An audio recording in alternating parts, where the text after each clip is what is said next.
Hello and welcome to another fantastic episode of RfRx. Yes, that's foreshadowing because it's going to be fantastic. I just know it. My name is Eric Wells. I am the support group director for Recovering from Religion. And with me for the first time co-hosting, but not for the first time on our YouTube channel, is Sherie D'Souza. Sherie, how are you doing today? I'm doing fantastic on the underside of the planet from the future. It's really nice that you were able to rotate your video around so you look right side up to us. That's just great. Oh yes, well, I have to consider that, so yeah. Sherie is one of the newest board members for Recovering from Religion, and she's also a veteran support group leader. And guess what support group she is leading out, or co-leading out there? Sydney, which is going That's right. Absolutely fabulous. And we're also working on building or growing all things Recovering from Religion down here in Australia, and things are going really good. So there's going to be more happening down here. Watch this space. Yeah, I am so impressed with what you and Sasha and the whole Australian RfR team are doing down there. It's just blowing my mind. I love it. I love it, love it, love it. Yeah, we do too. Well, folks, at the beginning of every RfRx, this is nothing new to you guys. We have a poll, and this poll has got some questions that are designed to kind of get you in the mindset about the topic, the thing we're going to talk about today. So I'm going to go ahead and launch the poll. Like always, we cannot see how you answer. It's totally anonymous, but there's 3 questions. The first question is, have there been things you wanted to do or interests you have or had that weren't available to you because of your gender? Yes, no, or I'm not sure. Question number 2, have you questioned or explored what it means to be a person of your particular gender since leaving religion?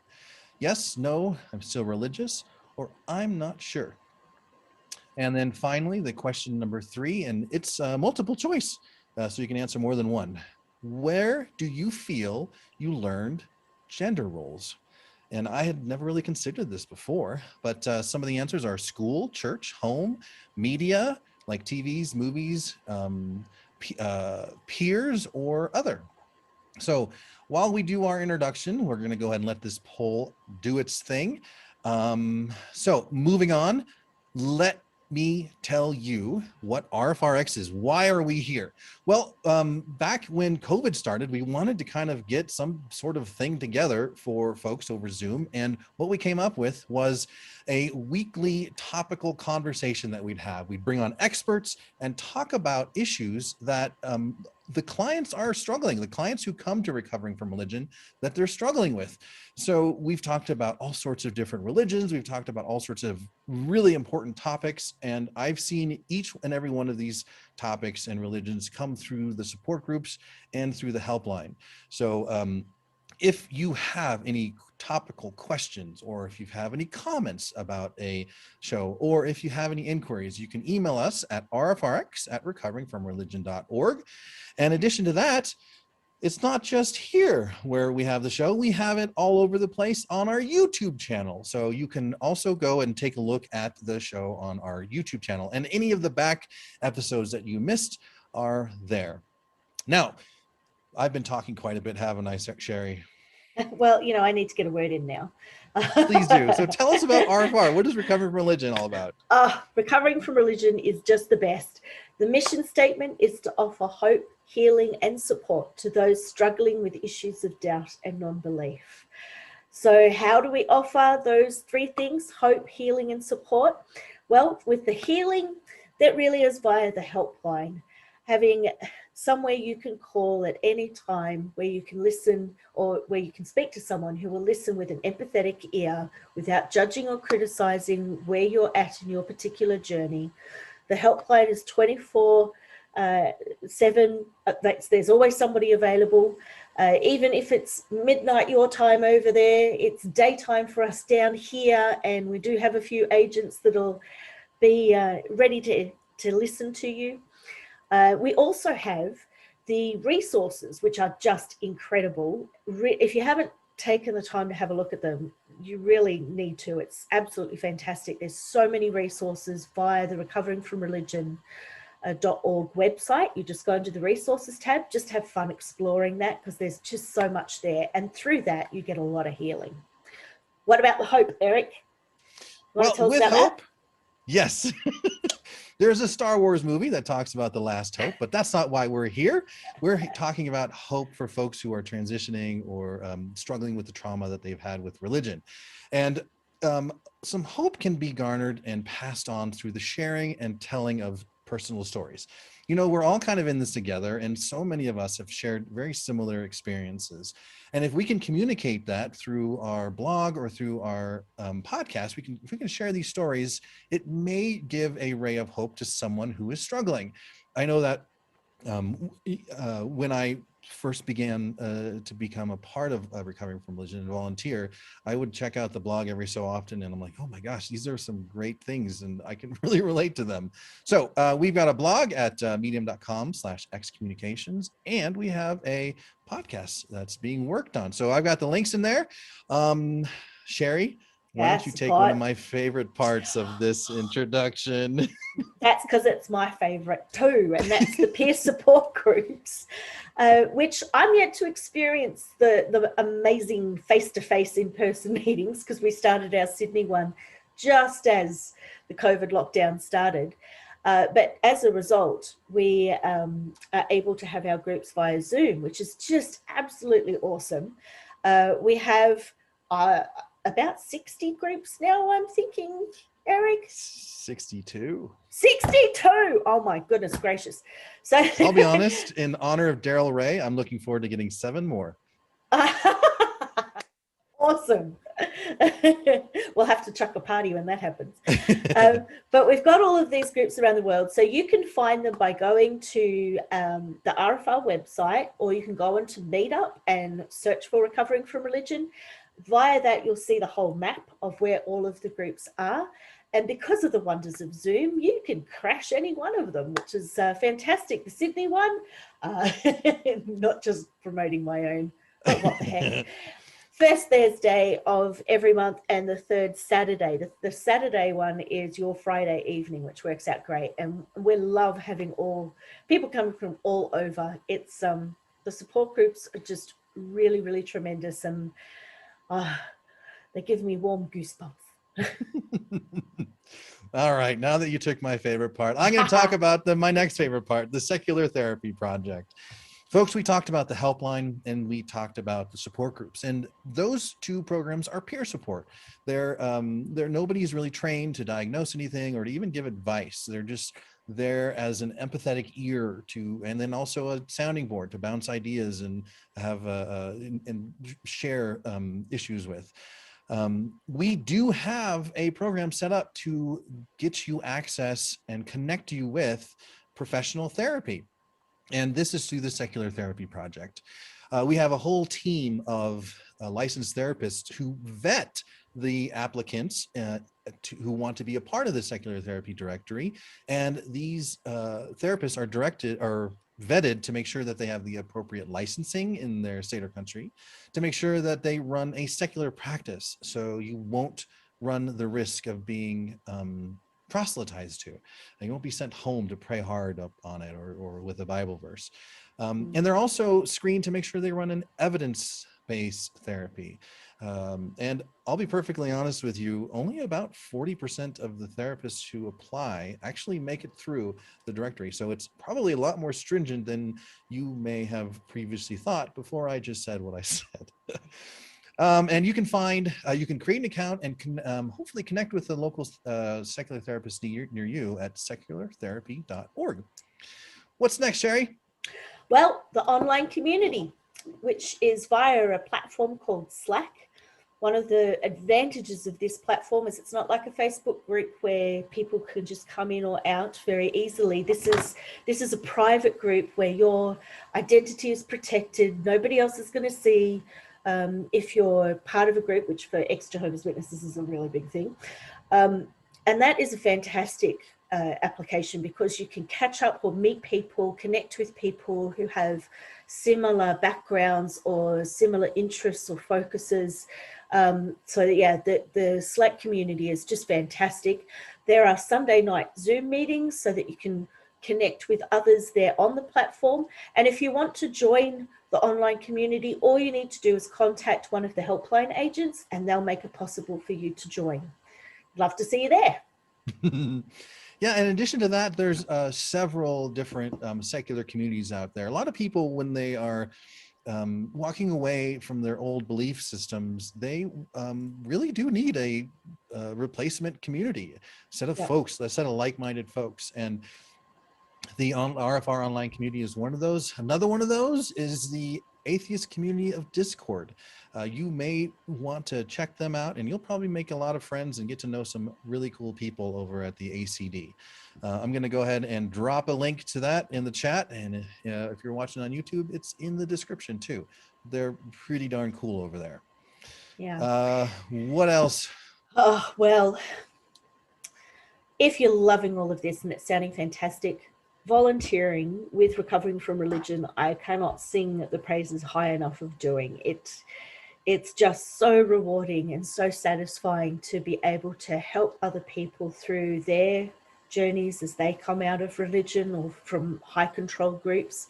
You find that it makes meaning of your experience and you get a lot of healing as a result. Volunteering is just the best. It just gives you so much meaning and purpose. And as we're a growing organization, we're always in need of volunteers. And it's a simple process. You just have to go onto recoveringfromreligion.org. There's a volunteer tab and you click on that. And that takes you through the process of applying to become a volunteer. You receive training, you get a lot of support. It's just, I cannot sing the praises high enough of it. It's awesome. I love it.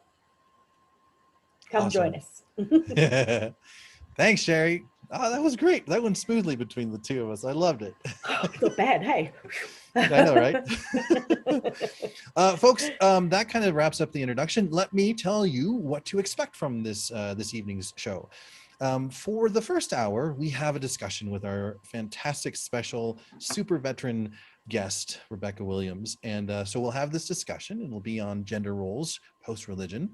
And during that discussion, I suspect you're going to have some questions. So if you do, please type them into the chat, or if it's really personal, send them to either Sherie or myself, and we will collect those questions.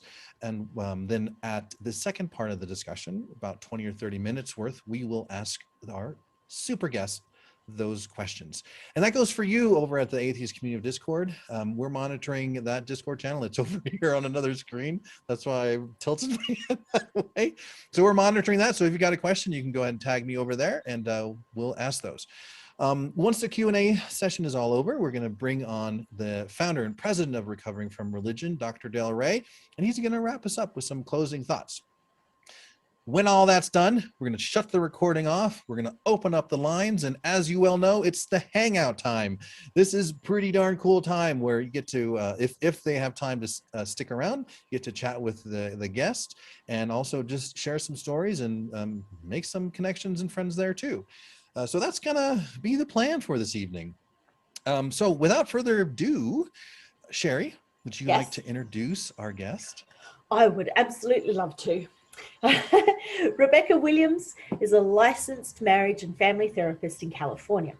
She runs a couples therapy practice where she teaches other therapists how to be great couples therapists. Rebecca specializes in mixed faith marriages and families, and her superpower is helping people connect across the religious secular divide. Rebecca is a former Mormon who left the faith over issues of gender inequality. And she's sometimes an angry feminist who wants to free everyone from the constraints of the white supremacist, I can't even say that next word, patriarchy. But we are very, very happy to have you join us, Rebecca. Thank you so much. Thank you. I'm happy to be back. Okay, so I wanted to start, if it's okay if I just jump right in. Yeah, go for it. I wanted to start today with just a little bit of a disclaimer. Because my exit out of religion was so much about gender inequality, when I was sitting down to prep my thoughts for this, I thought, I don't know that I'm even speaking from an entirely professional place. So mostly today I'm talking as Becca the person, and sometimes I'll be Rebecca the therapist, and I'll probably let you know when I'm speaking a little more from my professional expertise, because definitely redefining gender roles in relationships is something that I work with my clients all the time. But on this particular topic, I may be a little more I don't know, a little more irreverent than I would be if I was just speaking from my professional persona, I guess. Yes, I can understand what you're saying, because it has personal application to you too. Oh, absolutely. And it has personal application to me. So I kind of feel like you and I are going to have a therapy session and we just have a few hundred people watching in the background. But anyway, let's just not let that jump right into it. Yes, let's just jump right in. Yeah, and this may be a talk where I have to sit in the back just listening and learning, to be perfectly honest. There's a good application of some gender role stuff that men tend to ask all the questions and take up all the space, and so you're welcome to be part of the discussion, but if you're taking over, we'll let you know. Sounds good. Please put me in my place. Yeah, I think let's just jump right into talking about what gender roles are. I mean, I already mentioned that was kind of what led me to leave my religion. Is I got to a place where once I had learned some of this stuff about power and power dynamics and the inequality, like I couldn't unsee it. Yeah. Once I saw it in the organization, and I hadn't even lost my faith yet, but I stopped attending because I thought, I don't know how I continue to participate in my own oppression and have any like sense of self-respect. Oh my gosh, participate in your own oppression. I've never heard the phrase before. That's amazing. That was what started my journey out of religion. Is like, I can't participate in this organization anymore. And then over a period of, a year or so, I was learning more and more and kind of deconverted. But that was initially when I stopped participation. It's like, I can't do this. And I maintain my self-respect. Yeah. Stop, because that is just revolutionized things for me. I was like, I hadn't thought of it from that point of view of participating in your own oppression. My goodness. Yeah. That's amazing. Really what it came down to for me is I understood enough of the structure of the religion that I was in that I knew there was no room for me to advocate, to say, hey, this needs to change. Hey, does anybody else see this? We need to shift. And I knew that me staying there was reinforcing all those dynamics and saying, in a way, I'm okay with this. Right. And I wasn't okay with that. So I couldn't go. I couldn't do it anymore. Do you feel comfortable talking about maybe some specifics, things that you experienced, or maybe it was that down further in the outline or the discussion? You mean like what I was seeing in my faith community? Yeah. Like if you continued in the faith community, what types of oppression would you be participating in? How would you be contributing to it? Yeah, it was, I'll have to be a little thoughtful because I didn't have this prepared, but it had a lot to do with who made decisions, who had power and who had access to power. Women are never, ever, ever in a position of final authority. Even when they had some type of leadership-ish role, there was always a man over them who could override them. Women weren't allowed access to the money or to be even like auditors. Even a woman who was like professionally a CPA could not volunteer for the church to audit the books because they were women and didn't have access, weren't trustworthy or whatever. Wow. And there are some other ways that things that happen in the Mormon temple and stuff that I all of a sudden just saw so clearly and was like, oh no, that is not how I see myself, always needing a man to be an intermediary between me and God. And like I said, at the time, I hadn't lost my faith. It was just like, ooh, this is not my experience. I can't do this. Yeah. The first thing that kind of comes to mind is that's how we treat children. in that manner. Exactly. Yep. Okay. Yep. Yep. Oh, Never fully allowed to grow up. Yeah. I'm just processing all that you're saying, Rebecca, because it was such a different experience for me. There were so many similarities in that the methods of controlling or oppressing women were the same. I have a Jehovah's Witness background, but it wasn't the trigger for me to recognize. My recognition of the oppression of women within the religion didn't come until after I'd left. And then I realized I was so conditioned to it that I accepted it without question, that I didn't recognize that I was being contained, I was being suppressed as an individual until afterwards. So I find it fascinating that that was the catalyst for you, recognizing that you weren't being given the space to be you, was the main reason to start then questioning your faith.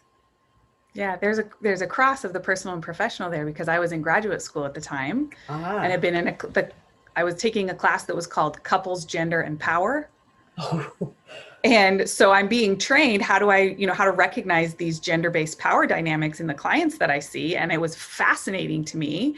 And there was a lot that we were learning about how males tend to have power and decision-making power and how they wield that power that was really familiar. I'm like, oh yeah, I understand all of this. And like I said, once I learned to see it, I couldn't unsee it. It's like, yes. Oh, now I have language to talk about all of these things that I had experienced in a lifetime of being in the church. And it was, downhill from there. Yeah. Or uphill, depending on, Education, it's a dangerous thing, isn't it? So That's fascinating. At its base, what is a gender role? I mean, I know the two words, and I can kind of assume what the two put together means, but be more specific, do you think? Sure. So they're the prescriptions or scripts for how we are expected to be based on our gender, but most of the time it's really based on your biological sex. So, and this happens from birth, even before birth, right? We know the genitals of a fetus, and we decide that we know all of these things about how that little human is going to be, what characteristics they're going to have, based on what their biological sex is. And as little kids, we learn all of these things about what boys do, what girls do, what your roles are. And a lot of that is reinforced even in, parenting of young children, that adults tend to be much more receptive to girls' expressions of pain or fear. They are comforted, but not maybe girls' anger or girls' assertiveness. Those things aren't welcome and they get shut down.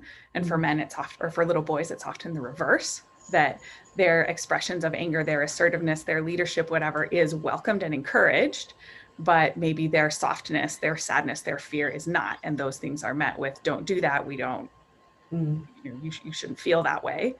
And so we kind of, and it's often reinforced all around us too. This is what men do. These are the jobs that women have, whatever.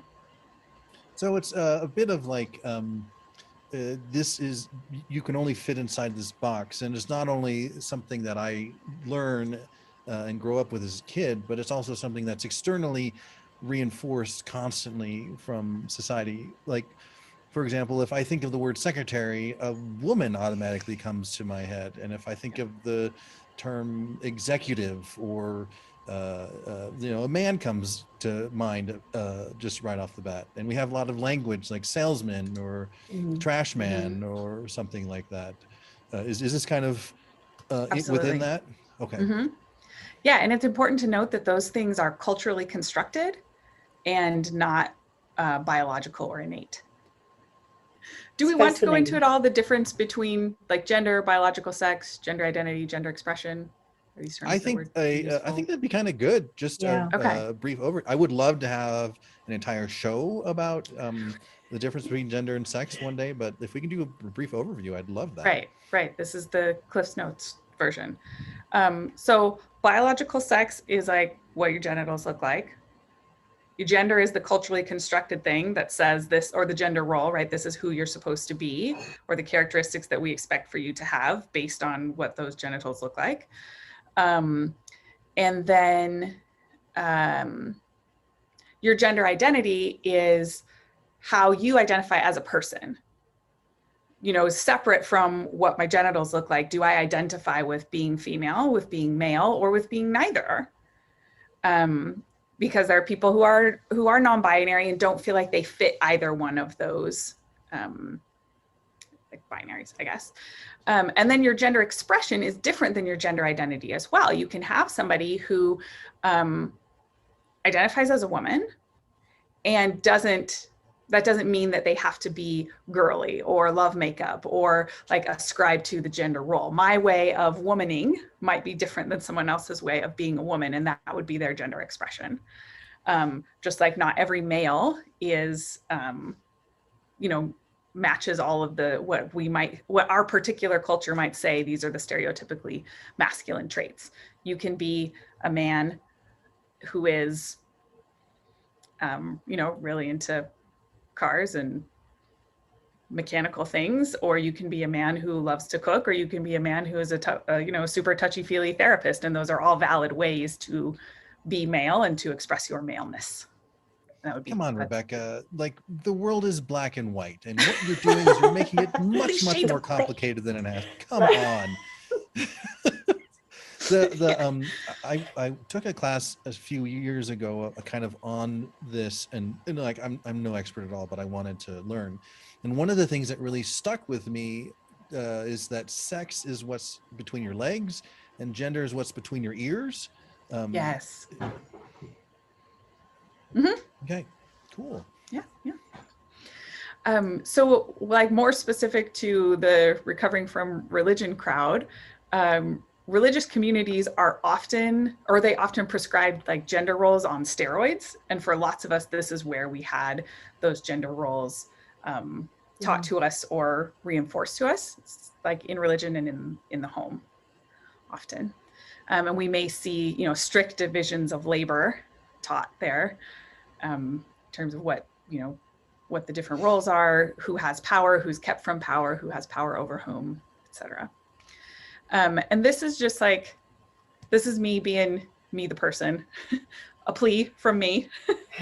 As you're going through this process of deconstructing your faith, please look at the patriarchy too. We can sometimes enact the harmful patterns that we learned in religion within communities of former believers as well. We take that sexism with us, we take that racism with us, whatever. And we have such an opportunity to become better humans when we're willing to look at that stuff too and deconstruct it as well, which may or may not be completely related to religion. Yeah. I love that you mentioned that, Rebecca, because it's, I found that while, as I was deconverting the doctrines, the first, well, for me it was the doctrine that got torn down. But then after that, it's more the behaviors. And that's when I started to reflect on things like the patriarchy and the roles and positions of power that each person had, and recognizing that needs to be torn down too. And that you can only really become your true authentic self by doing that, by tearing that all down. That is not, you don't have to fit this role. The other person doesn't have to fit, because you could also not be putting yourself in a role, you could be putting other people into that role. So tearing all of that down is just so important. So I hear you, girl. I hear you with that plea to do that. It needs to be done. Yeah, and it's often more intimate and internal work than people expect. Yeah. When we really have like internalized the misogyny. And, you know, we may find in our, you know, part of our deconversion process that unlearning the gender roles is, well, part of that work is learning how to set boundaries with other people. It's learning how to claim the power and authority over your own life and your own decisions. It is, for a lot of men that I see, it's unlearning that I'm always right, that my needs always come first. And it doesn't mean that your needs are unimportant, but it's learning how to be in relationship with people in a more healthy way. There's a couples therapy modality that I like that talks about having power with rather than power over. And the patriarchy teaches us, especially in couple relationships, we like reenact these dynamics of one person having power over the other one. And sometimes when we leave religion, we just switch roles. Yeah. And it still is a power over dynamic. And what we're trying to do is relearn what does it mean to have power with someone else, where we learn to be sharing that power and authority.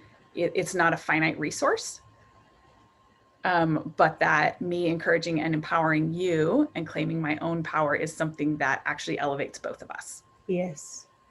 But it's a new language. It's learning a new way of thinking and being. Completely. I'm scribbling notes here frantically, which is silly. You can watch the recording later. I know. I'm like, I can watch this again. Don't panic. But some of these expressions are just so, you capture so much in those few words, power with, not over. I love that. And what you were saying about boundaries too, there's setting boundaries on how you want to be treated. Yes, I understand that. But there's also freeing yourself of boundaries because you've been confined into set boundaries through your indoctrination, through your home, your church, your whatever it is that's helped you form those views. And so you have to actually drop those to then allow yourself to explore who you are, as you were mentioning earlier, identifying the differences between gender role, gender identity, gender expression, and then sexuality. As you investigate all of that, it does require you to just drop some boundaries to reset them, I think. Sure. Yeah. Dropping some of the constraints that you were living by before. Yes. And then figuring out, who am I? Yeah. And how do I want to live my life? And what is it that really works for me as a person, as an individual? Yes. Yeah. The brain is so over time. As a cishet white guy, how can I, because I imagine I'm one of the worst types of perpetrators out there, how can I kind of start to identify some of this gender role stuff? Yes, I have ideas about that. And I will say I'm particularly attuned to this stuff, Eric. And in the at least year now that I have had interaction with you, you're not a worst offender. Don't worry. Well, I think I have a lot to learn though, still. I appreciate that. And I also want to recognize that you're delightful to work with. Well, thank you. I appreciate that. Yes, definitely. Okay, so one of the very easiest things, if you want to like spot this gender role nonsense, is to reverse the genders on anything that you're thinking. I have some examples of this that, women who want to snuggle are affectionate. They're just being womanly, but a man who wants to snuggle is needy. A married woman without a job is a homemaker or stay-at-home mom or something, but a married man without a job is a failure, a loser. Oh my gosh. So you reverse the gender and all of a sudden it's so clear. Yeah. What's interesting is that when my wife and I first got married, she wanted to kind of pursue her career.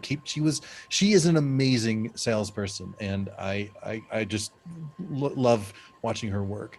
But one of my family members, not much long after got married, said, "Hey, you need to kind of stick around home, or else you're gonna emasculate him." And I'm like, I want her to be happy. I had no idea that this person said that to her, but she started kind of operating that way. And we eventually had this conversation. I'm like, no, absolutely not. Like, I love watching you work, but it was really shocking to hear that coming from this family member. Yeah, I as you're talking, I'm remembering now when we first moved to this area, we moved because I was in graduate school and we were still in the church at the time, and people would, getting to know you, what brought you to the area? And we'd say graduate school, and without fail, everyone would look at my husband and go, "Oh, what are you studying?" He'd be like, I'm done with school. We're here for her. Like, I'm becoming a therapist. Hi, it's actually about me. And there was a period of time when my husband had been laid off from his job, and I had a full-time job. So I was working and he stayed home with our daughter from when she was, 6 months to about 3. And we had some comments from extended family members about how that was going to be really bad for her. And I was hurting the family and like neglecting my daughter by working. I thought, you don't spend enough time with our daughter. She is fine. And we as a couple are meeting all of her needs, and she's growing healthy and great. And no one would have said a word if my husband had been working full time and I had been staying home with a baby and toddler. You reverse the genders, and all of a sudden all of these unspoken assumptions become very clear. Yeah. That's a fantastic tool. I can still struggle identifying it, but just reversing the roles, like holy. And I think that would apply to a lot of other things that people experience, like the racial prejudices that many folks experience, as well as gender too. Wow, that's a pretty darn cool. It's easy to do too. So easy, right? Yeah. I saw this since you brought up race stuff, with a conversation that was happening in an online group in my neighborhood, and someone was warning there's this sketchy person walking around doing, when they described what the person looked like. And I thought, if the person was a white person, they would have just said, oh, someone's knocking on doors trying to sell stuff. It would not have shown up as there's a dangerous person in the neighborhood. Right. So again, you've reversed Right. it, and yes, it's an equalizer, I suppose. Right. Just levels the playing field. And I go back to an expression you've already used. It helps them with the power with rather than the power over, because Right. you've taken away anything that can predispose or prejudge someone's role or position. Just by doing that reversal, it levels things out. I really like that. That's fantastic. Yeah. Another one of my favorite things for kind of unlearning the gender-based stuff is to try a non-gendered term. So, and I do this very intentionally with the clients that I work with as well. So I want to just see what comes to mind when I say that a person is mothering. This person is mothering a child. And how is that different from fathering a child? Pretty stark. Okay. Yeah. Right? Fathering a child is having sex. Right. Yeah. Yes. I mean, And mothering a child is like parenting. Yeah. that's a big difference. Like fathering a child, it's just like 2 minutes and that's it. Mothering a child is 20, A lifetime. 30, 40 years, a lifetime. Yeah. Yeah. So I'm very conscious when I work with my clients that we talk about parenting. Even when I'm working with an individual client, I'll talk about, well, this is what you do to be a good parent. And you're going to show up and you care about your kids this way as a parent.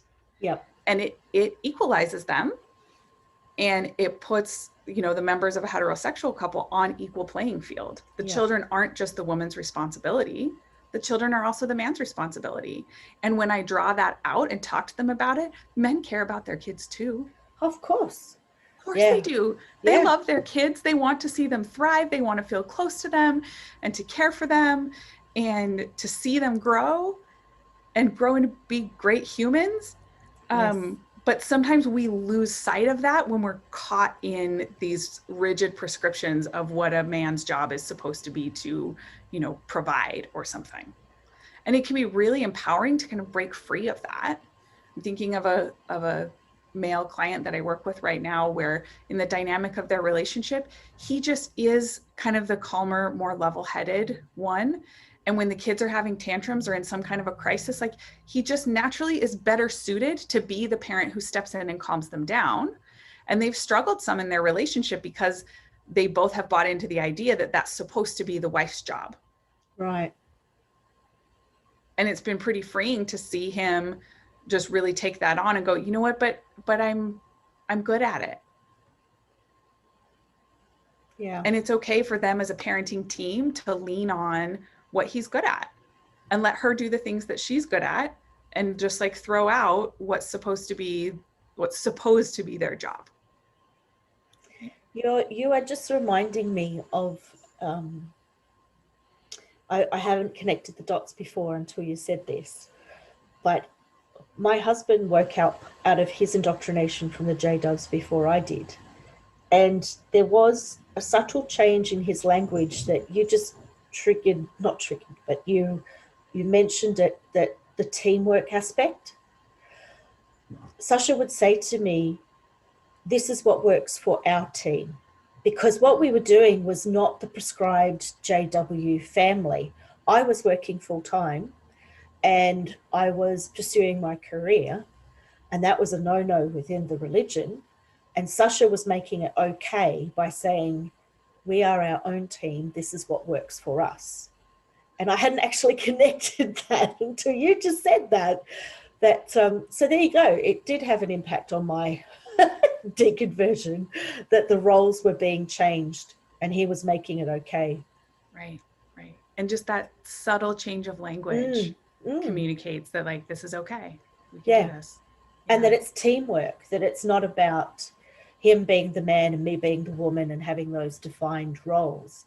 It's about two individuals, two humans, reaching an accord that works for them as a unit. Yeah. Right. Well, I mean, what's the harm with this? Come on, it's been working for thousands and thousands of years. Why should we change? I mean, come on. It's a working system, right? So why should we change? What's the harm? What's the harm in all of this?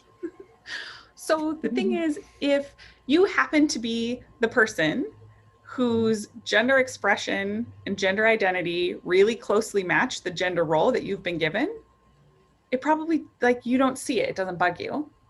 And that's like great and good for you. But when there's only one way to express your gender, if there's only one way to be a man or a woman, or when what is presented to you as a binary and you don't fit either one of them, we're put into these constrictive little boxes that don't work for us. And often the like intersection of the different parts of our identities are not accounted for in these, traditional gender roles. And when we don't have the ability to like fully express who we are as humans, sometimes that can come with mental health symptoms. We get anxiety, we feel a lot of depression, we might have, increasing cognitive dissonance about who we are, the sense of like, I don't really fit, I don't know where I belong. And that sense of belonging is such a fundamental human need. And so you feel this like disconnection and loneliness. And along with that can also come a lot of shame, which can be really toxic to individuals when we know that we don't fit or that we somehow aren't who we're supposed to be. There's something wrong with me because I'm not who I'm supposed to be. If all I experience are the binary, it would be very, very difficult for me to imagine someone who doesn't feel like either a male or a female. And it's just easy to just at first glance assume someone who looks like a male has the experience between their ears like a male. But it's more complex than that, isn't it? Absolutely. What would be something that I could kind of do to maybe not have that initial reaction or that initial thought? Like, how can I train myself to work past those initial impressions? So in meeting someone else, how do you train yourself to not code them according to traditional roles when you meet them? Is that what you're asking? Yeah, that's exactly right. How would I be able to give someone the space when I'm working within my own mind? How would I be able to give someone that space right off the bat? I would go back to using non-gendered terms. So you just, this is a human, it's a person that I'm dealing with. And how might you, I mean, this is an honest question, like, how would you treat someone differently if you looked at them and as you're getting to know someone, you just thought, I want to get to know this person, rather than, I need to get to know this man, I need to get to know this woman. Yeah, I think that's a really good point. It's, again, learning to break down those boundaries of identifying someone by a gender and just seeing the person. That's a really good skill to develop. I think it's hard for ones, though, that have come from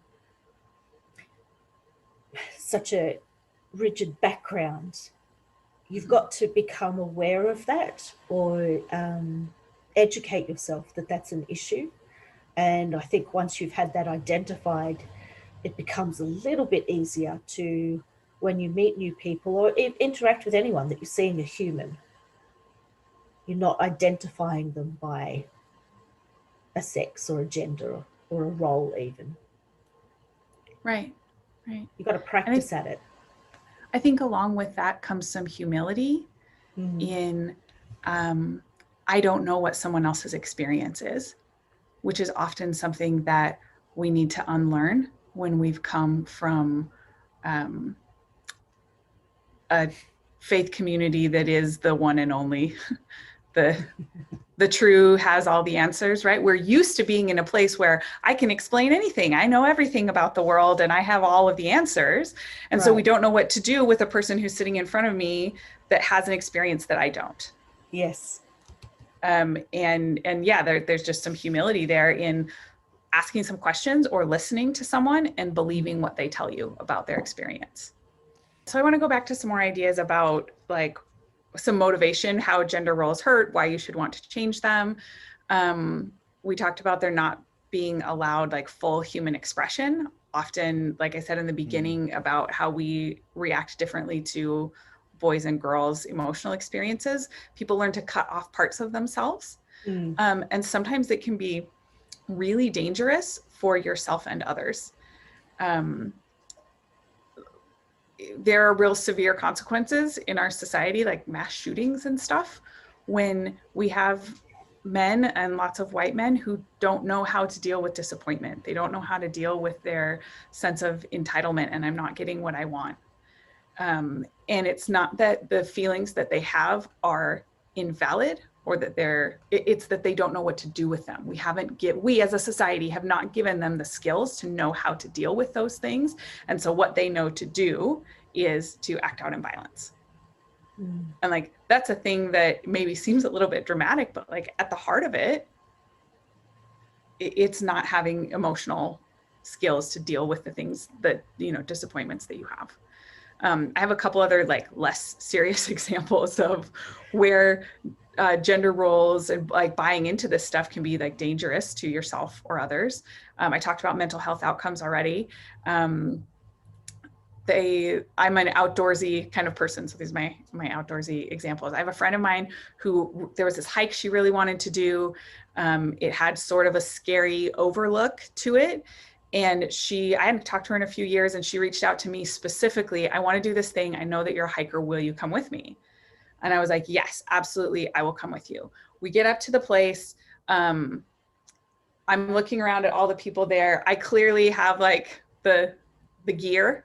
I'm wearing the clothing, the shoes, all of the things. And there was a part where you had to like step over maybe 18 inches or so out onto this rock. And she was scared, and that makes a lot of sense, like, kind of panicking a little bit. And she didn't want me to help her. She looked around and there was this guy over there who, in my opinion, didn't look like he really knew what he was doing, but she felt more comfortable in this physical situation having a male help her, and didn't want to take my advice, even though I am her friend and she brought me out here to do it. Because I had this experience and I had gone over before her and came back and whatever, but in that moment of panic, all the gender scripts came up and it was, this is a physical thing. I need a man to help me.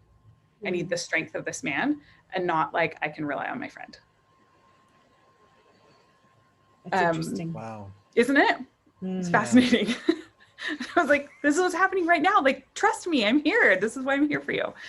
And, you know, I have some other friends who are rock climbers, and they were telling me that they were out in a place once and, you know, setting up a climb, and these guys came by and wanted to be helpful. Oh, hey, can we do this for you? Can we help you out? And they were like, no, that's okay. We don't really need it. And they didn't listen. The guys still insisted that they needed to help, until my friend was like, the thing that they were trying to do, if they had done it, would have, and we didn't say something, like, we could have died. They really were putting our lives in danger, but didn't trust that these women who were out there with their gear really had the expertise. It was like, I need to rescue you and I need to help you. And my friend got really firm and was like, no, we're telling you, we don't need your help. Please stop. We need you to go away. And then the guys are all offended. Gosh, I was just trying to help. Well, that was fine. But if you had listened when we said the first time, no, we don't need any help. No, thanks. But then there's all this like ego tied up in, but I have this identity and I need to rescue you, or I need to help you, or you're obligated to accept my help, or something like that. Just shows how deeply embedded it is. Mm-hmm.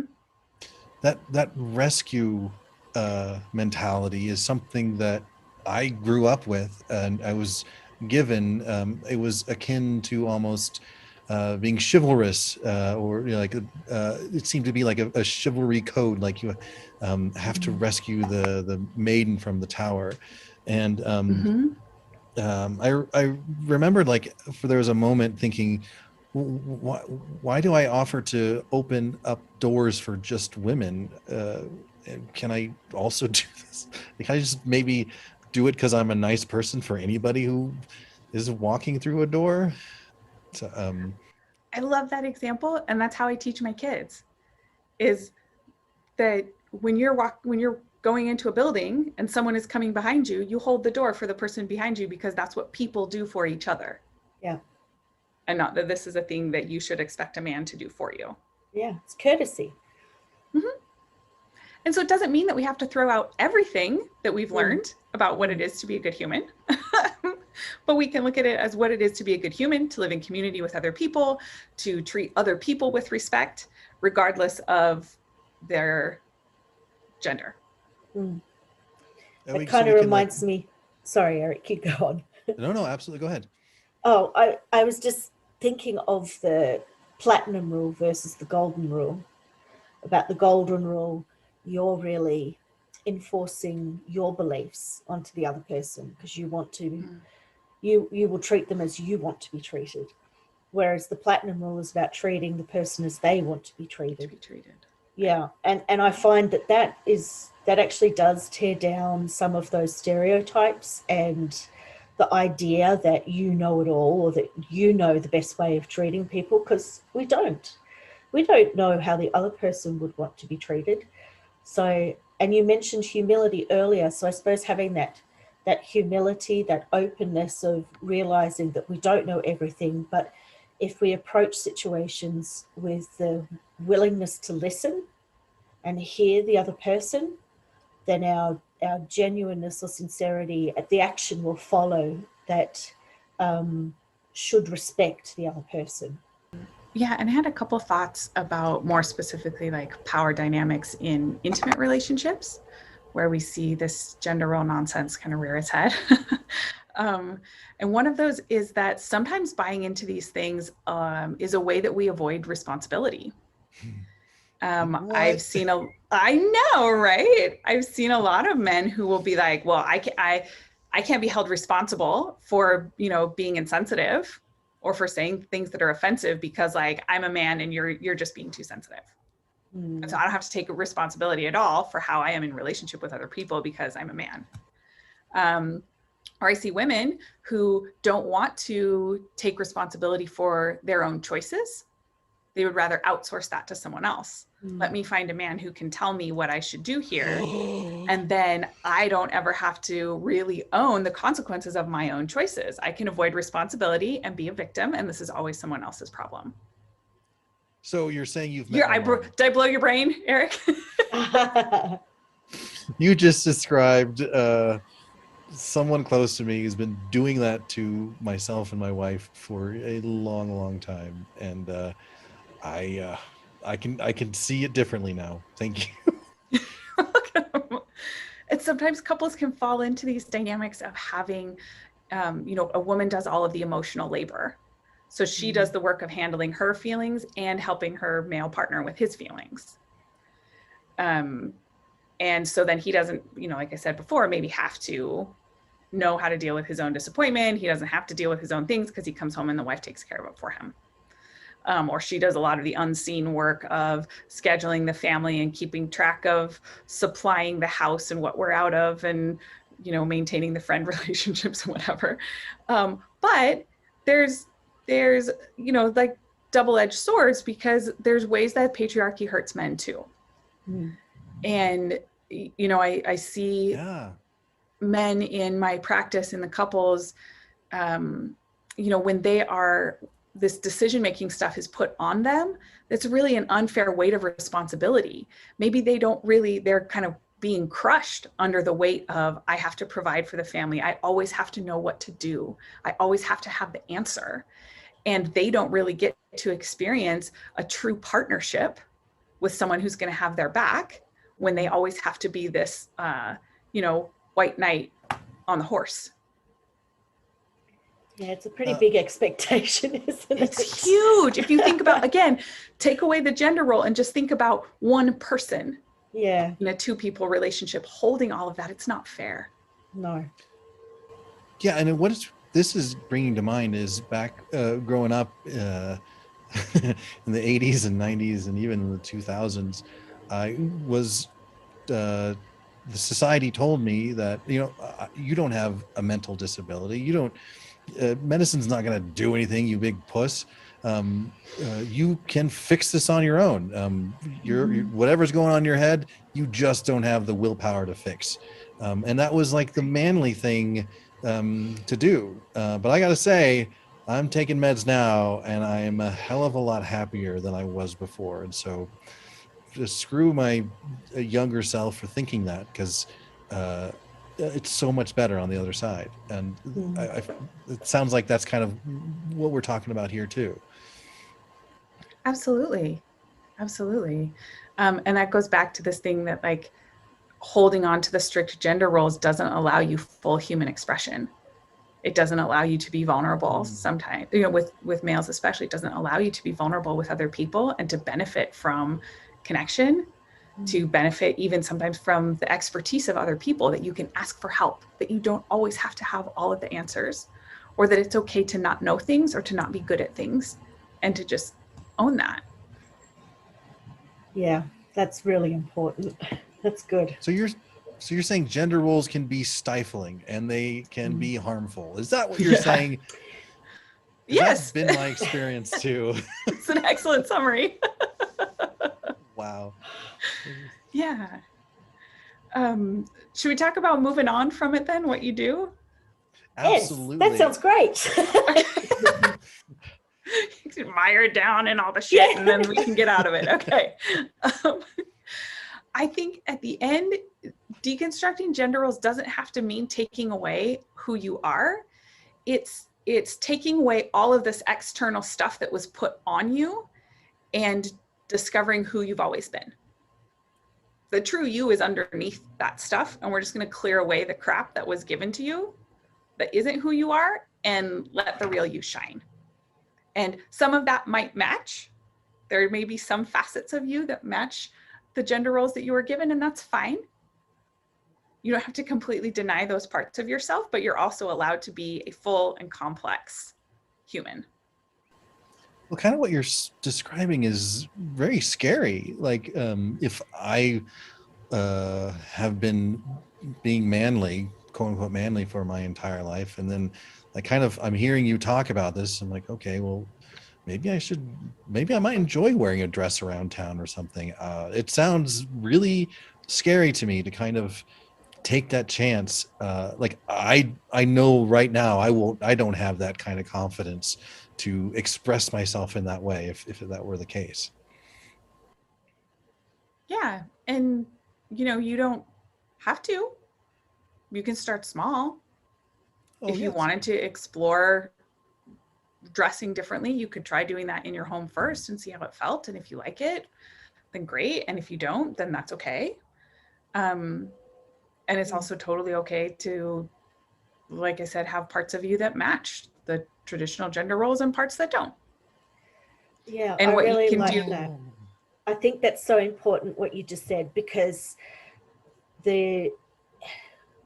when you are leaving religion, there's, speaking from my own experience, you want to reject everything that you had before. Yeah. And you almost feel like you can't accept any of what you've left behind. And so I suppose then it may force you into a situation where your discomfort level could be quite extreme in rejecting all of the gender roles, when in actual fact, maybe you don't need to be putting that pressure and stress on yourself, because that is actually a natural fit to who you are. So taking the pressure away that you don't have to reject absolutely everything that you've come from. There may be parts of it that do work best for you and may work well with your partner. It's about exploring that and being able to identify it and not judge it. The not judging thing can be really hard, but Absolutely. not judging it and being okay to accept it, that if it works with your dynamic, that you don't have it, for whatever reason, you prefer not to make decisions on your own, or some decisions on your own, you want to hear what your partner says about it, that's okay. It's totally all right. Yeah, I think that's really important what you just said, because that I can appreciate how it would be hard for someone who's left and wants to reject it all.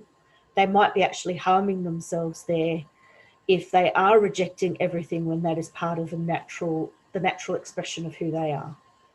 Right.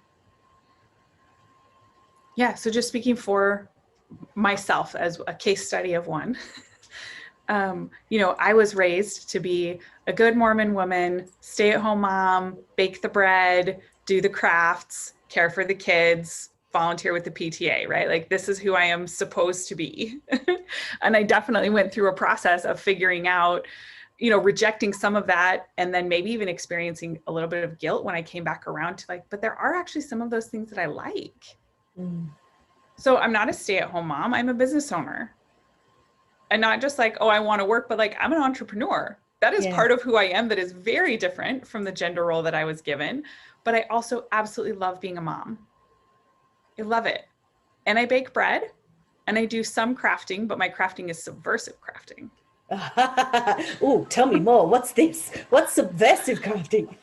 I did a cross stitch recently that has these little pretty flowers around it. That's a thing you would expect to see from your grandma in your, the home growing up, that she taught you these skills. And it says, carry yourself with the confidence of a mediocre white man. Subversive crafting. I have a different cross stitch in my kitchen that says, well-behaved women rarely make history. I just love it. I love the feminist quote in the, traditional female crafting thing. Yes. Right? And that's an awesome expression of who I am as a person. I love it. When you said subversive crafting, I was hoping you were going down the same thing, because I've discovered she's actually an ex-Mormon too, a postitch, who does some fantastic, just hilarious stuff. So I've done one of hers. That's a quote from Gloria Steinem of, the truth will set you free, but first it will piss you off. I've just completed that one. All the pretty flowers around it. Yeah. Fantastic. And I'll tell you, so yeah, that's just my little case study of one. There's some things that I like that are traditionally feminine, and there are other things that are traditionally feminine that don't work for me.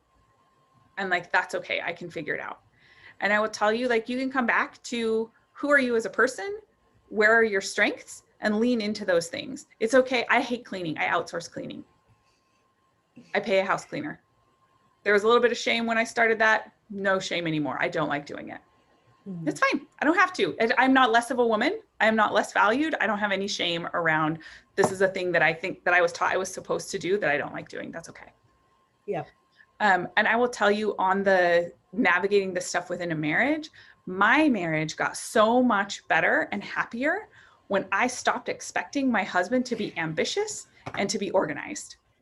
Yes. Those are values that I have, and he was supposed to be like the head of the family, and I kept wanting him to do that and to express that, and that's just not who he is.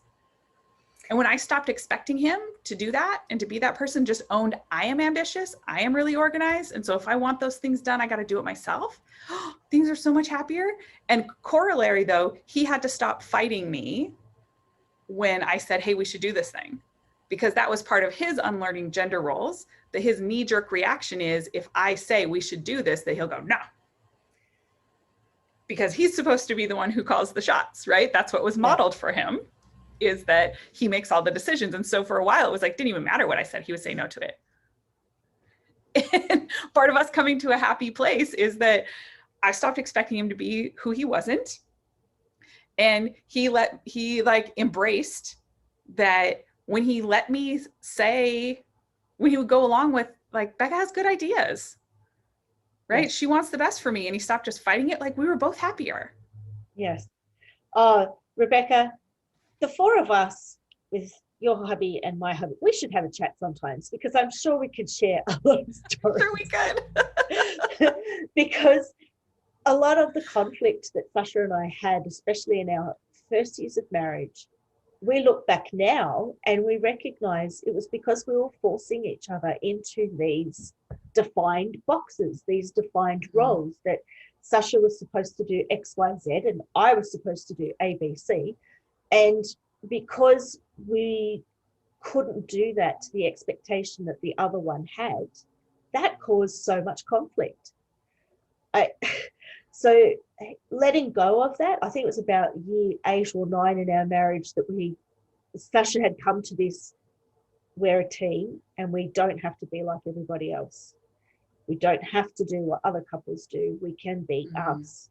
That once we dropped that, which was the beginning of dropping these gender roles, that it was okay that we didn't have children and that I could pursue a career, and that Sasha's actually better at house cleaning than I am. And that's okay. That's all right. Just to explore that out and drop forcing each other to perform in these ways that we were told were the ideal husband or the ideal wife. And like Proverbs 31 is the most heinous chapter in the Bible on what a capable wife is supposed to be. And all of these lists of duties that you are supposed to be formed, and then your owner can pronounce that they're happy because of that. Such BS. I could have, yes, I just seen someone in the chat saying exactly how they feel about Proverbs 31. I hear you, Claire. You are right. Yes. She says, honestly, F Proverbs 31. Yes. Yes. Or maybe Claire's male, I'm not sure. Anyway. Yeah, it's interesting that you bring that up about the wife. Like a client that I was working with recently, it wasn't even a religious issue, but I noticed that she kept exchanging between, I need to do these things to be a good wife, and talking about her husband as a partner. I want him to do these things as a partner. And I said, you know what, can you just like explain to me in your mind, what's the difference between being a good wife and being a good partner? And she took it home and did some journaling on it and came back and was like, whoa. So surprised to see that even though she considered herself a really kind of progressive or advanced person, that she still was buying into all of these things about how she needed to treat her husband, and honestly what she needed to put up with to be a good wife. And when she compared that to being a good partner, it was very clear, this isn't working for me, and he's not treating me like a good partner, and I need to have some real honest conversations with him about how the relationship isn't working. But it was just so powerful, isn't it? That word wife and husband. You said it earlier about reversing the roles and using non-gendered language, but those words, wife and husband, they take you straight to those gender roles of what a wife or a husband is supposed to be. So taking that away and referring to a partner, that's good. That's powerful. Yeah. And I recognize that we have been referring mostly to heterosexual couples, but the same stuff plays out in same-sex couples as well. Where I'm thinking about a friend that I have who would come to me sometimes and talk about what was going on with his partner. And I would over and over again, I'd be like, you're both trying to be the man. That's the problem here, is that you're both trying to enact this role of what it is to be the man in the relationship. And that's why you're having these huge conflicts. And if you think about each other as like, get rid of the role of you're trying to like be your dad or something, and just like be a partner. I love that the non-gendered term, because it gets rid of all of the assumptions that we have. Yes. And I've worked with, same-sex female couples as well, where they get caught up on the wife and being really disappointed that my partner isn't being a good wife to me because of all these assumptions about how I thought that you were going to treat me once we were married, because now I have a wife. And we could break that down a little bit and figure out, okay, but you two as individuals, what do you expect mutually from each other? We both give in this way. And what are the things where we're going to do some division of labor? And you can just kind of figure out what works for you. This is a fantastic tool. You can just Google it if you want to. Look up division of labor worksheets if you're wanting to kind of reorganize or just think through what are the assumptions that we have. And you can go through and look, because the division of labor worksheets will list out what are all the things that you need to do to run a household. And if you have kids, what are all of the things, all of the tasks that get done? And you can look at, okay, how do we divide it now? And how do we want to divide it? And sometimes it can be really eye-opening for one partner to realize, oh, I don't pull my weight here. There's all these things that my partner did that I didn't realize. And I've also had, when I've given this assignment to couples that I work with in my practice, I've had people come back and be like, I feel so much more appreciative of my partner because there were all these things that they were taking care of that I just wasn't aware of. And it actually, just looking through the worksheet, even though they didn't have a ton that they needed to change, was a thing that brought them closer together, because it was like, wow, we really are a team in all these ways that I didn't see. So that's a real concrete tool for anybody who wants to kind of go through and re-examine this stuff. And when we're thinking about intimate relationships, I mentioned before the power with rather than power over. Yeah. And we also want to look at healthy relationships being mutual. This is, okay, I'm like Rebecca, the therapist now, quote some research here. Healthy relationships are mutual. They are mutually beneficial, which means that both people's needs are being met. The relationship isn't just good for one person at the expense of the other. There's mutual accommodation so that we both are working to meet the other person's needs, to accommodate around preferences, to accommodate around schedules. Is one person always giving in terms of who picks up the kids or who takes time off or whose family gets visited for the holidays or, those types of things. Like a healthy relationship is going to be mutual, where there's give and take. And there's also mutual or shared decision-making. And that's that power with again, instead of power over. That's awesome. Yeah. And then sounds like it's more like a team effort and less than a managerial type of relationship. Absolutely. Okay. And then I have just a couple final thoughts on being patient with yourself while you're trying to unlearn and like figure out a new way of being. This is like learning a new language. You're learning new ways of talking about things. You're learning new ways of thinking about things. And when you're learning a new language, sometimes you're going to mispronounce things. Sometimes your grammar is going to be awkward and you're going to need to get corrected and you're going to need to check with some other people. And if you can think about the process that way, you open up so much more space for yourself to learn. I'm just learning. I'm learning a new way of being. And it's okay if sometimes it's a little awkward and I mess it up. Yeah. Yep.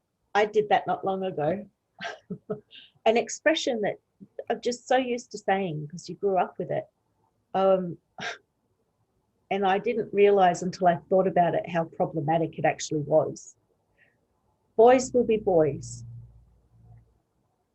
And at the time I said it, I didn't compute. But the person who was with me said, stop and think about that. And when I did, I was like, oh my God, what did I just say? I've just put people into boxes. I've just put people into these roles that it doesn't have to be that way at all. And so you're right, just cutting myself some slack, that instead of actually judging that, I saw it as an opportunity to grow, that it was, okay, well, I'm not going to use that expression anymore, because now I can appreciate where that comes from, that it's coming from these gender roles, and I don't want to do that anymore, so I'm not going to use that expression anymore. So then it becomes about personal growth. So I like that you're saying that just not to be too harsh, to be patient with ourselves, that we are going to make these stuff ups, because that coding runs so deep. It does. It's just been there, always been there, and so it's going to take time to break that down. And it will show up when you are stressed or depleted. You'll fall back into old ways of thinking. This gender-based bullshit may bubble up again, and you might find yourself wondering, maybe I was foolish to think that I could do this. See, I knew that it was wrong to be vulnerable in this way. And I think that if you know that that can happen, then you can be patient with yourself. And if you think, you were exactly right in what you said there, Sherie, about this being like your earliest programming. And when we're super stressed out, our brains are going to take us back to, it's almost like you're filing back through what worked, and we go back to the first things that we learned. And again, if you know that that might happen, you can be patient with yourself, take care of your needs, recognize, okay, whoa, in my situation, it might be doubt about my business. Maybe I'm foolish. Maybe I shouldn't have done this. Maybe I should have just been a stay-at-home mom like I was taught, right? When those thoughts come to my head, it's like, okay, that's a signal to me that something is off and that I'm stressed out. And so I need to go back and look at what are my needs and take care of myself, and then just get myself back on track. Sometimes it can be helpful to like play the tape all the way through, technique from addiction recovery. Like, okay, so I had that thought, and where do if I actually go all the way with that thought, I'm not going to be happy as a stay-at-home mom. I tried it for like 6 months and I was miserable. Right. Oh yeah, I remember that. That's just this old programming showing up. Okay. And I also know that that's a signal to me that I'm stressed out, and that there's some other thing that I need to do to take better care of myself, and then get myself back on track, because that's where I'm happiest. Right. So getting to know yourself that well allows you to give yourself a bit of self-therapy, to be paying attention to yourself, to realize where things are coming from, so that you can then look after yourself. Oh, this is blowing my mind, Rebecca. I'll say also, fantastic. like, self-therapy, sure, because like I'm a therapist, that's the way that my brain works. But it's also okay if your brain doesn't work that way and you need to go to a therapist to help you, give you that outside perspective and to help you sort through it.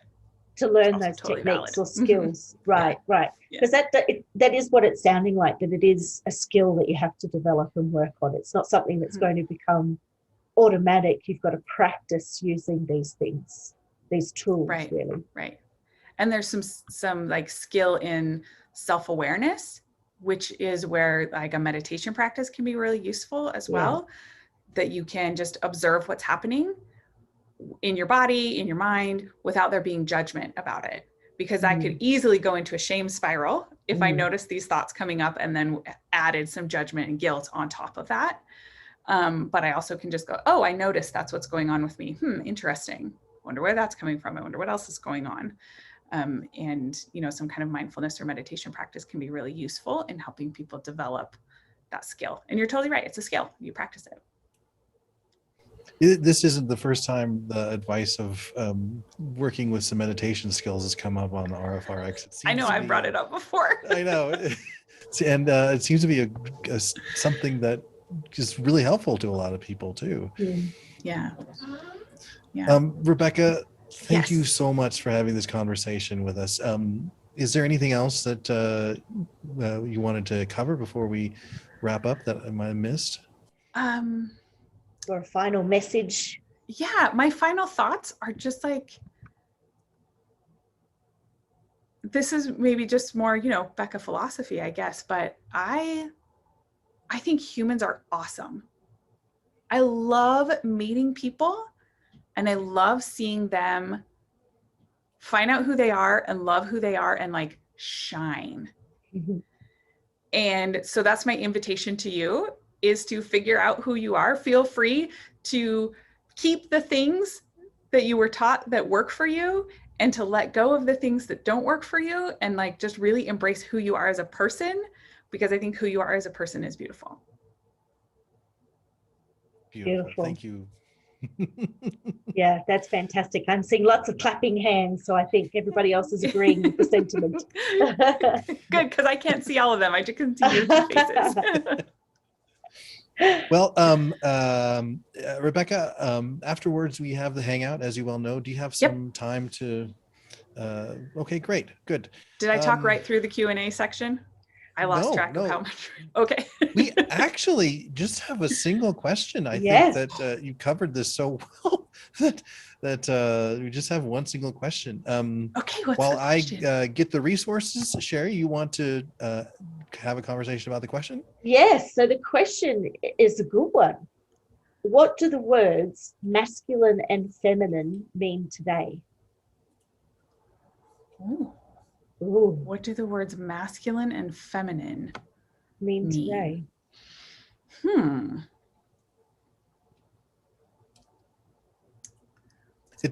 My initial thought was the metaphors more than anything. If we can kind of,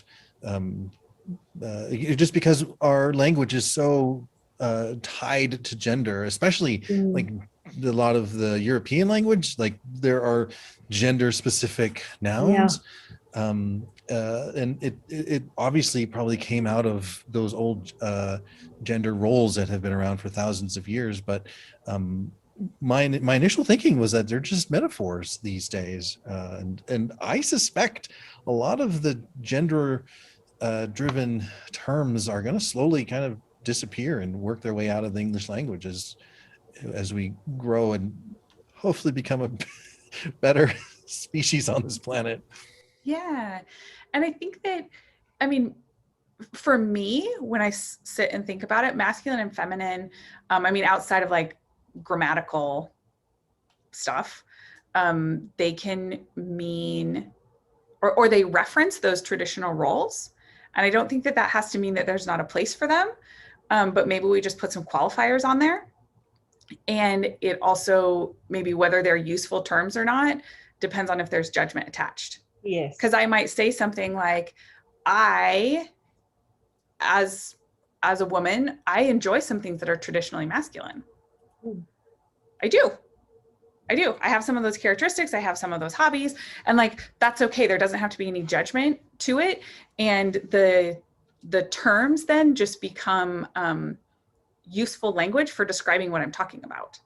Yes. Right. Or if you say that someone is masculine, is that just a descriptor, or is there a judgment, a value attached to it? And so I think there's still usefulness to them in that they call back to these scripts that we all are familiar with. And, you know, you can decide how you want to use the terms, I guess, and whether they're useful to you. You also could throw them out entirely from your vocabulary and have different ways of describing people. That's okay. That sounds like it might be the better option. We have another question. Is there a way to understand gender dysphoria without supporting harmful gender roles? Again, I think that it is a useful term to describe that experience, but that doesn't have to be connected to a value judgment.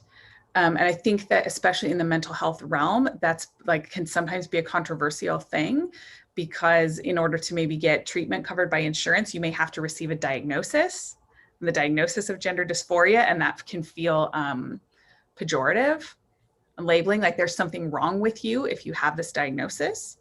And in that sense, it definitely reinforces that traditional gender role stuff. Like there's something wrong here that your internal experience doesn't match your genitalia.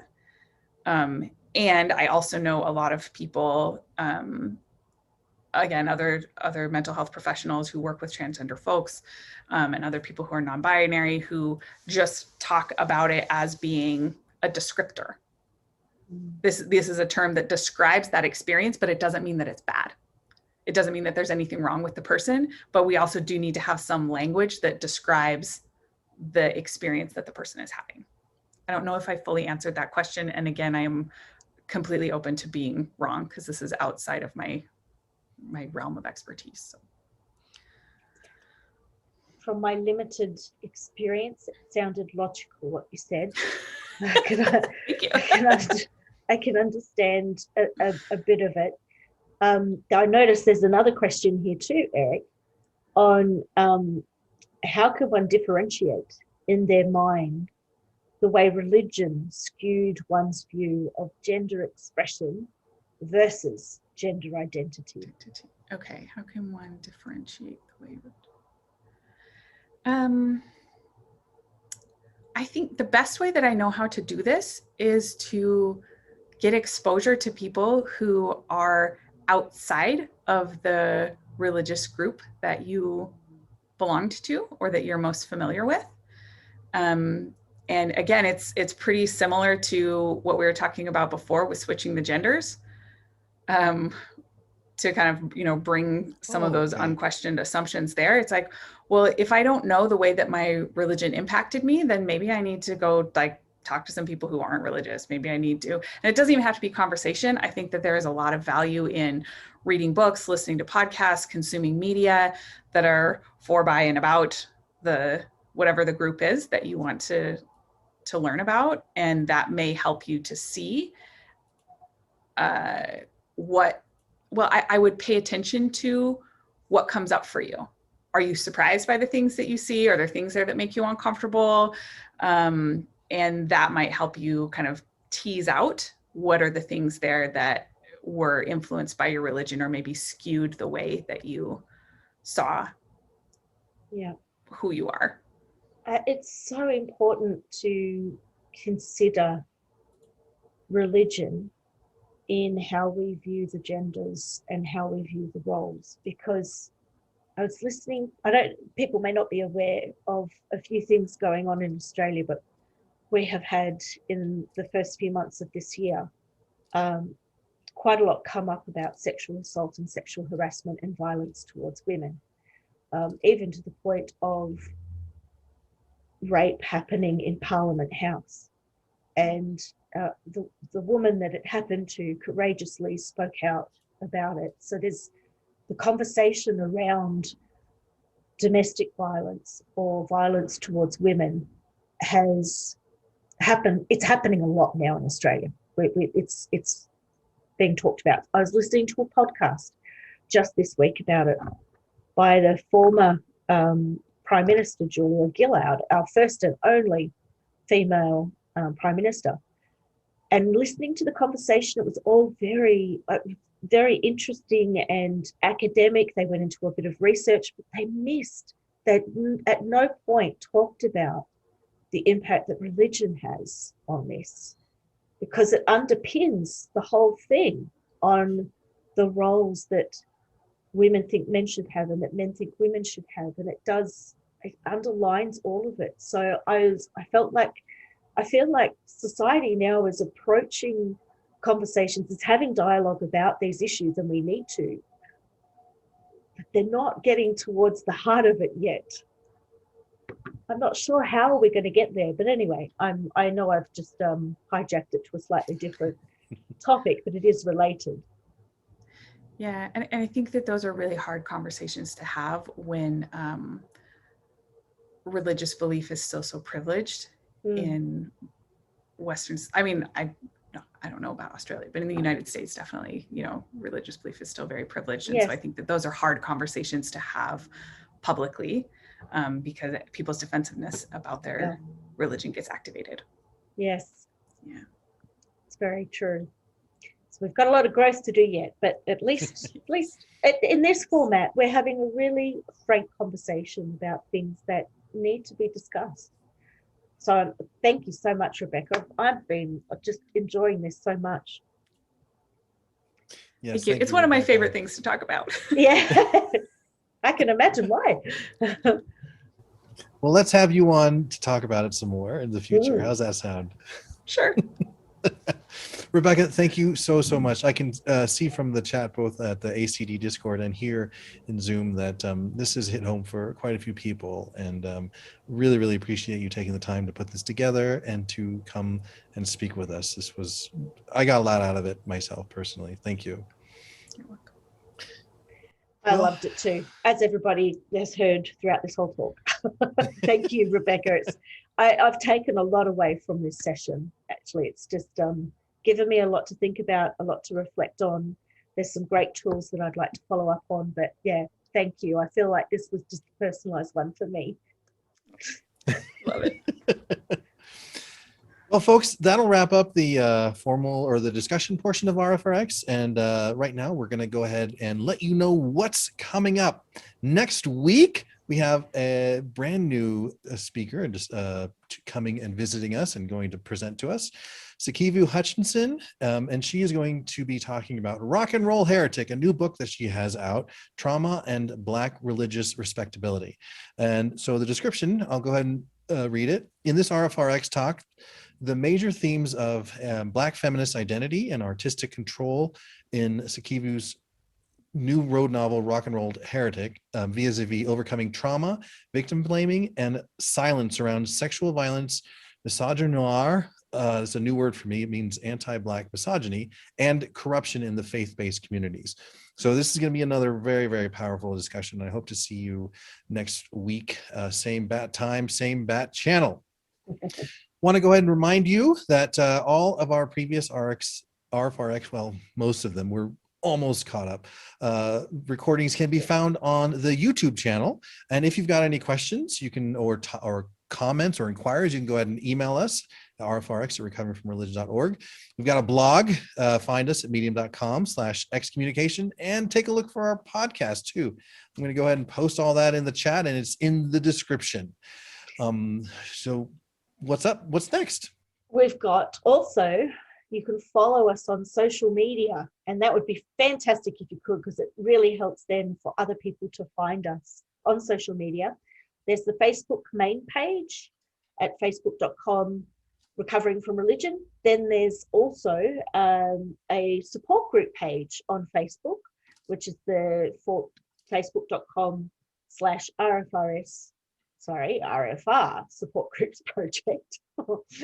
There is also the Twitter page, which is RfR.org. Instagram, also RfR.org. And we've got a new one now on TikTok as well. So just search for Recovering from Religion on TikTok. So yeah, the more people that follow us there, it helps get the word out. Yep. In addition to all of that, we've asked for people who can donate to go ahead and donate, and ask for people to volunteer to go ahead and volunteer if they have that capability. But if you don't, then and you want to help RfR, following the social media is super helpful. We also have a newsletter, much demanded newsletter, and you can go ahead and sign up for that too.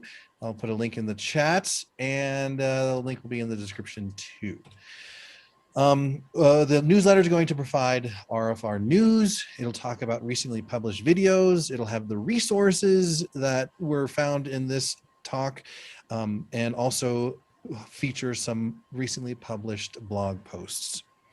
All right, with that out of the way, we have got Dr. Darrel Ray coming on soon, and he will be wrapping us up. But I've got an exit poll, so you can give us some feedback on how this talk was for you. So I'm going to go ahead and launch the feedback poll. But Dr. Ray, take it away. Well, I just think thank you so much, Rebecca. You've triggered a whole bunch of memories in my life. I mean, I'm not a spring chicken, but I was around when Betty Friedan wrote The Feminine Mystique, and I read it. And at that moment of only 14 or 15 years old, I realized, wow, my religion taught me about women isn't what she's telling me about women. And I had a hard time wrapping my head around that. It took me several years.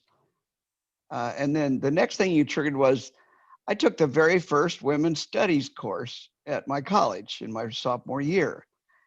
And wow, was that an experience I was the only male in the class of 17 other students and a female instructor. And so I got my little box blown open a little bit more there. And what I realized as you talked is how many times in my life, and this is not Darrel the therapist, this is just Darrel, I've had to expand my box. I've had to break the walls down. I had to reconfigure the box. And it was a damn box that somebody else built around me. I did not have anything to do with that box. It was my church mainly. And to some degree, my parents. I don't blame my parents for that, but I do look at the religion, built a very rigid box. I am very glad that I was able to get out of that box largely, but I still have things come back that I still have to remind myself, nope, that's the box. And I really appreciate the fluidity with which you describe things and help all of us explore tonight, because I think that's what it's about, being more and more flexible in how we identify ourselves, how we identify other people, and letting people be who they want to be rather than trying to confine them in some preconceived notion. Anyway, I could go on and on tonight. Thank you so much for doing all this. And I don't know how many times you've been here, like 4 times. I think you're one of our regulars, and it's always worth it. Folks, if you appreciate what you just heard here tonight, I hope you'll come back. We've always got good programming.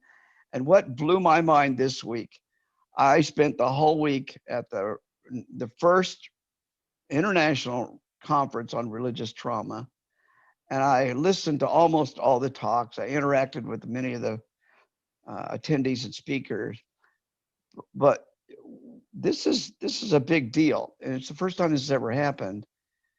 And about a third of the speakers there have been right here talking to us on RfRx. So we are getting top quality speakers coming and talking to us about shit. And mainly we can blame Eric and Amaya for that. I lay all the blame on Eric and Amaya for rounding up these great speakers like Rebecca. But if you do appreciate it, we hope you'll consider donating. We're a nonprofit 501c3. We have no membership. We have no way to fund ourselves except through people like you who appreciate what we're doing. And if you want to volunteer, that's another way of contributing to us.